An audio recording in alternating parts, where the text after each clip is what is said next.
برای توی کوچه رقصیدن، برای از صدای آسمون نترسیدن، برای کودکم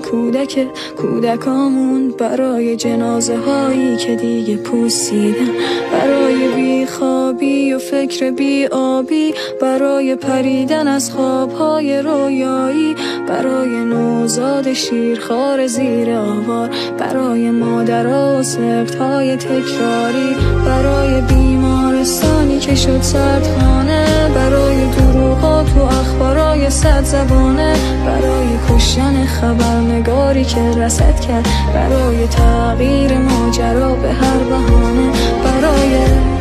بمب‌های بیوقفه، برای طوفان انتقام پاینده، برای کام تلخ دشمنان بازنده، برای قدس، برای آینده، برای این جهنم تکراری، برای رهایی فلسطین اشغالی، برای مؤمنان و صفهای طولانی، برای این نامه‌های غیر تکراری، برای این نژاد پست تو خالی، برای تکه‌های جسدهای زندانی، برای زخم‌های تیر خورده، برای خورشید پس از شبای طولانی، برای 70 سال مرگ اجباری، برای نه به جنگ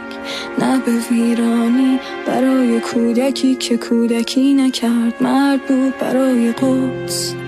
غزه آزادی.